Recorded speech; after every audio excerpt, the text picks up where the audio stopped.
TRS की तरफ से हैदराबाद कैंडिडेट जो है ना ऐलान किया गया, उसी ज़िम्मन में जो है आप डोर टू डोर जा रहे हो, लोगों के दरमियान कैंपेनिंग कर रहे हो, तो कैसा पब्लिक की तरफ से आपको रिस्पॉन्स मिल रहा है? भाई, जब से मेरे को टिकट दिया गया, जिस दिन टीवी में लोगों को पता चला कि मेरे को टिकट मिला बीआरएस से, एमपी की टिकट हैदराबाद से, तो लोग मेरे से जुड़ने लगे।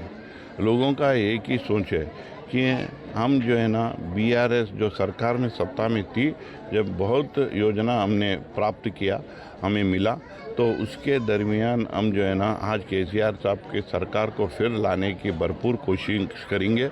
ऐसे मुझे मुझकने आ रहे, मुझे बता रहे, मुझे इतना विश्वास दिला रहे कि साहब आप चलते रहो, आपके पीछे हम हैं, क्योंकि आपका भी सेवा भरपूर है। आप जो गड्ढम गंगाधर यादव फाउंडेशन के द्वारा इतना काम करे हैं, आपको थोड़ा लेट है तो भी क्या हुआ, आपको तो मिला है ये टिकट। आप सामने चलिए, आपके पीछे पीछे हम जुड़ते, आपको जिता के रहेंगे, ऐसा विश्वास जनता से मुझे मिल रहा है।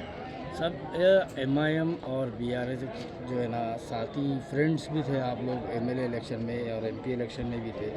इस बार जो है आपकी जो है ना तेलंगाना में सरकार नहीं है, तो क्या आप लोग एमआईएम से अलायंस होकर लड़ेंगे या फाइट करेंगे एमआईएम से भी? क्योंकि आप जब भी आप लोग के कैंडिडेट डिक्लेयर होते हैं तो वो लोग जो है ना नॉमिनेशन करने के बाद पब्लिक के बीच में नहीं रहते, नॉमिनेशन करने के बाद वो लोग चले जाते हैं बस। भाई, आपको एक बात बोलूँ, आपने सही फरमाया।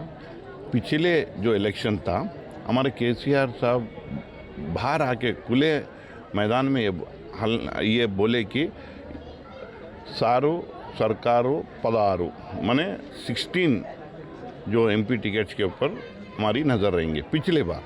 मगर इस बार क्या है, मेरे को ठहरा कर है, तो मैं एक यहाँ पर सक्रिय राजनीति में हूँ, पार्टी को भरपूर काम करे सो हूँ, मेरी अच्छी पहचान है। पिछली बार मेरी टिकट मिस हुआ एमएलए का, फिर साहब मुझे बुलाया कि आप एक अच्छी ताकतवर उम्मीदवार बनते, यहाँ पर आप लड़ो। तो इसका मतलब सीधा सीधा है ना भाई, हमारी लड़ाई एमआईएम से, हमारी लड़ाई एमआईएम से। आपको मैं खुलासा करूँगा कि अभी कांग्रेस एमआईएम से जुड़ गई।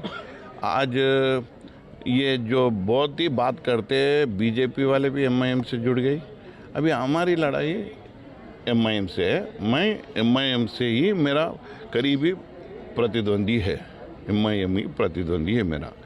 आज देख रहे हैं हमारे जो तेलुगु लोग हैं, इतने मेरे को चाहते, इतना मेरे को इतना विश्वास दिलाते हैं, इस वोट को काटने के लिए बीजेपी माधवी लता को ठहरा करे, मेरी वोट काटने के लिए। आप डोर टू डोर जाएंगे, कैंपेनिंग करेंगे या नॉमिनेशन करने का आप भी उसी तरह? नहीं जी, हमारी तो देखो, इस रात आज 9 बज रही, 9:30 बज रही, गौलीगुड़ा के अंदर ये 10 बज रहा है, ये बेगम बाजार डिवीज़न में पूरी इतने संख्या में वो जनता यहाँ पर है। हमारी पसीना यहाँ टपक रही है, फिर भी हम जनता के बीच ये ठहर के जनता को ये बता रहे हैं कि केसीआर सरकार क्या करे और गड्ढम श्रीनिवास यादव को क्यों वोट डाले, उनका सेवा के बारे में सबको जानकारी देते हुए मैं इतने रात तक उनकी कड़ी मेहनत में मैं हूँ। तो आप जो सोच रहे हैं कि नॉमिनेशन होने के बाद एक बार बैलेट पेपर में आने के बाद आप लापता होंगे, हम कहीं को लापता होंगे। हमारी सक्रिय राजनीति पिछले 30 साल से है। इस 5 साल के नीचे हमारा टिकट कट गया, फिर हमारे को साहब केसीआर साहब बुला के हमारे को ये टिकट दिया गया, उनकी इज्जत हम रखेंगे। जनता में हमारी गोशा महल समझो, जितना भी हम घूम रहे हैं, हमारे साथ ही है जनता, हमारे साथ है जनता। और हमारी क्या ये बीजेपी कौन है? बीजेपी की कैंडिडेट बताइए आप, कौन है? आपकी निशाना किधर है ताकि हम बैठेंगे, बीजेपी वाले घूमेंगे क्या? बीजेपी वाला एमआईएम से टक्कर में नहीं आ सकते। अगर कोई टक्कर में आए एमआईएम से, वो गड्ढम श्रीनिवास यादव रहे। उन बीजेपी वाले तो मिली जुली भगत की कैसे हो। तो आज माधवी लता जो कौन है माधवी लता? एक बाहर की रहने वाली, एक कॉन्स्टिट्यूंसी में रहने वाली नहीं है उन्होंने, और 3 महीने के नीचे उनको टिकट दिया, 3 महीने के नीचे उन पार्टी में आई, विदाउट मेंबरशिप उनको टिकट दिया गया है। वैसे लोगों को ये हमारी जनता कैसे मानेगी उसको? हम या 30 साल से हम राजनीति में उठक पटक, हम पूरी ताकत, पूरी मेहनत, पूरी निष्ठा के साथ हम यहाँ पर है, तो जनता ये सोचती है अरे गड्डम श्रीनिवास यादव की सेवा कितनी है। आज पूछिए गोशा महल के अंदर हमारी सेवा क्या है, हम कितने लोगों से हम जुड़े। अभी ये नहीं कि हम आज चुनावी आए, माइक हमें दिया गया, हम भाषणबाजी कर रहे हैं, ऐसा नहीं है। हम 10 साल से हम कड़ी मेहनत कर रहे हैं, हमारी पूरी लगन के साथ हमने मेहनत कर रहे हैं, लोगों का विश्वास जीते, लोगों के साथ जुड़े, और लोग भी ये अनुभव कर रहे हैं कि आदमी सही है, कि हमें इलेक्शन को बाजू रख के भी ये आदमी हमारे को सेवा भाव में रहता है। अगर हमारा अच्छा हो बुरा हो, इसके घर पे अगर गए तो इन्होंने एक भाई के नाता हमारे से जुड़ता है, ये विश्वास जनता में है। आप मेरे पास देखिए कितना जनता आती, क्यों आती, कि एक होप है, एक बिलीव है कि गड्डम श्रीनिवास यादव के घर को अगर गए तो कुछ ना कुछ होता है, हल होता है, या प्रॉब्लम कुछ भी रहने दो। आज हम उचित शिक्षा दे रहे, हज़ारों बच्चों को पढ़ा रहे, फिर बाद में स्कूल से भी पढ़ा रहे। हम उनकी आर्थिक स्थिति को कितना सुधार लाए हैं हमें पता है। आज लोग इतना मेहनत करके जो रुपया जो जमा करके आज बड़ी बड़ी कॉलेजों में, बड़ी बड़ी स्कूलों में हज़ारों रुपए जो उन लोगों ने उनके ऊपर खर्च कर रहे, वो नौबत आज गोशा महल में नहीं है। हर एक बच्चा अगर पढ़ना चाह रहा है कि अच्छा इंग्लिश, एक स्किल ओरिएंटेड कॉलेज अगर कुछ है तो हमारी कॉलेज है, तो हमारी कॉलेज में दे रहे। हमारा कॉलेज का नाम हाइंदेवी है, हाइंदेवी। इसका मतलब हम कट्टर हिंदुत्व है, हम कट्टर हिंदुत्व है।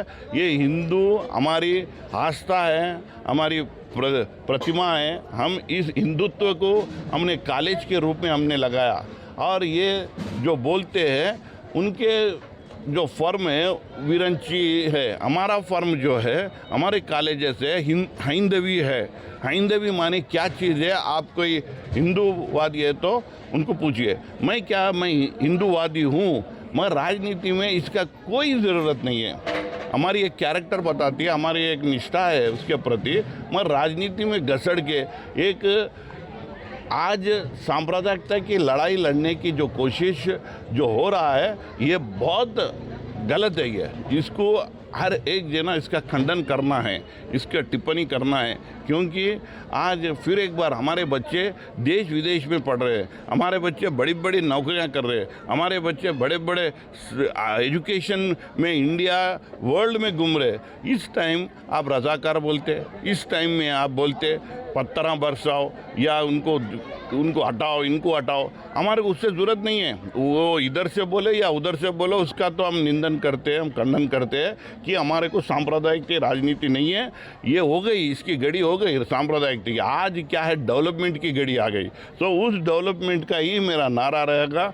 मैं तो एक कंस्ट्रक्टिव काम करते हुए आज जनता के बीच में जा रहा हूँ। जनता मालूम कर रही है, और कोई भी कितना भी बोलो कि आप हिंदू मुस्लिम करके वोट काटने का, बांटने का जो काम करते हैं, वो अभी नहीं चलने वाला है भाई। अभी तो एक ही चलना है, एक ही नारा है, डेवलपमेंट। अगर हमारे बच्चे, अगर कल परसों कोई लीडर है, हमारे लोग, हमारे जनता यही पूछेंगे, आप वोट मांगने से पहले आप जनता को क्या देंगे उसके बारे में बोलो।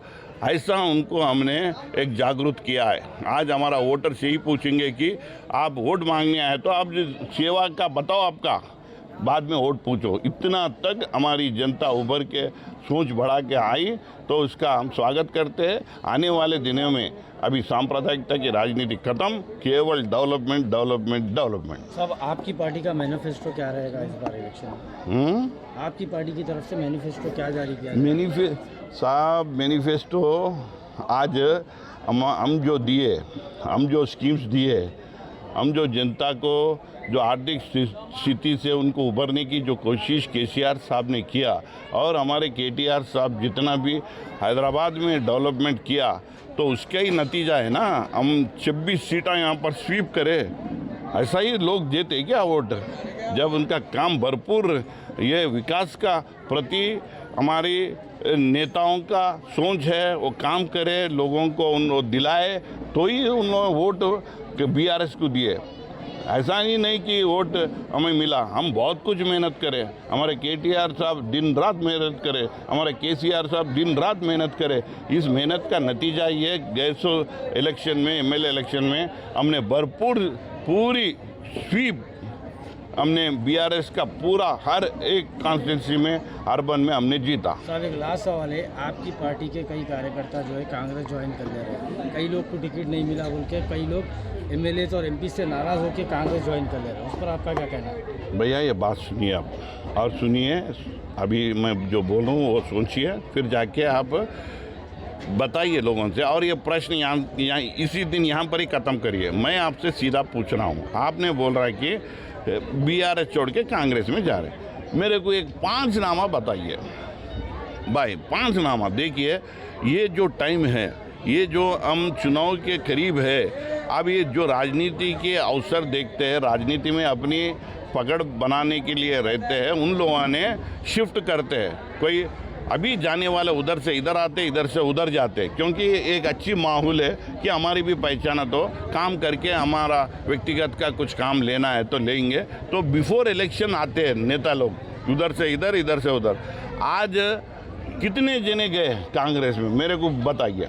एक नागेंद्र गए, एक श्रीहरि गया, और कौन गए? अब मेरे को तो 2 नाम ही है, और तीसरा चौथा तो ऐसा वो सेकंड थर्ड लीडर उनका पहचानती नहीं है, लोग ले लिए, उन लोग कांग्रेस वाले लिए कुछ दिए। ये 2 जने गए तो आप बोल रहे बहुत जा रहे, आप बताइए आप। और जो कॉरपोरेटर के स्थाई में रहते उनका तो कोई इज्जत नहीं है लोगों में, उन लोगों को क्या है, सत्ता के पीछे भागना है, सत्ता ही उनका जीवन है। तो आज मैं बता रहा हूँ ये क्या है, एक माइंड गेम चल रहा है, ये गुमराह है, ये रेवंत रेड्डी है। अब हो गया कांग्रेस, अब हो गया बीआरएस के काम, अब हो गया बीआरएस पूरी सफ़ा हो गई, कर गई, अब कुछ भी नहीं है, पूरा बिस्तर बोरिया बिस्तर बन लेके अब चले जाना, ऐसा उन्होंने माइंड गेम खेला। अब बताइए, मैं बता तो 5 लोगों का नाम बताइए, इस टाइम में अगर नहीं गए तो कब जाएंगे लोग? हम बोल रहे हैं अगर जो जाने वाले हैं तो जाओ, ये पार्टी को छोड़ दो, हमारे को मुक्त करो, चले जाओ। इतना बोलने के बाद भी इक्का दुक्का तिक्का ऐसा गए, तो लोग क्यों सोच रहे? आप भी वो ट्रैप में आ गए, जो पत्रकार बन के जो आप कर रहे हैं, तो आप बोल रहे हैं कि अरे बीआरएस में इतने जने गए, कितने जने नहीं है? आपको गणित में अगर कोई है तो 1 2 3 4 5 तक भी आप नामा नहीं बोल सकते। तो ये माइंड गेम है, ये रेवंत रेड्डी साहब का अपनी एक खूबी है कि लोगों के अंदर होगा होगा होगा होगा होगा होगा बोल के ऐसा काम कर दिया उन्होंने। तो हमारी पार्टी मजबूत है, आज भी 80% जो है ना बीआरएस में ही है, बीआरएस के ही जो अम्ब्रेले के नीचे है उनको मान के ही है, बीआरएस पार्टी को मान के है। आज इक्का दुक्का गया तो लोग बोलते जा, ये लोग में नहीं है, ये लगाया गया, ये टोसा गया, उनके ऊपर बिठाया गया कि लोग जा रहे, कोई लोग नहीं जा रहे, जाने वाले अगर आज भी है तो जाइए। सारी इज्जतें अल्लाह ही के लिए है और अल्लाह ही मेहरबान निहायत रहम वाला है। हज और उम्रा का फरीजा अदा कीजिए अलहीन ग्लोबल सर्विसेज प्राइवेट लिमिटेड के स्टार और बजट पैकेजेस के साथ। हरमैन शरीफ के करीब स्टार होटल्स में क़याम, 3 वक्त हैदराबादी जायकेदार खाने, एसी बसेस के जरिए मुक़द्दस मुकामात की ज़ियारतें, सऊदी एयरलाइंस की डायरेक्ट फ्लाइट, हुकूमत सऊदी अरब और हुकूमत हिंदुस्तान से मंजूर शुदा। अलहीन ट्रैवल्स की जानिब से हाजियों के लिए एक बेहतरीन तोहफा। अलहीन के साथ उम्रा ट्रैवल करने वालों के लिए नेक्स्ट उम्रा ट्रिप पर 1% कैशबैक हासिल कीजिए। मुख्तलिफ ममालिक के वीज़ास और एयर टिकटिंग के लिए एक बार जरूर तशरीफ लाएं। आज ही अपना सफर बुक करें। Alheen global services private limited, 1st floor, Babu Khan estate, Basheerbagh, Hyderabad. Contact 9949940160 और 04029562931।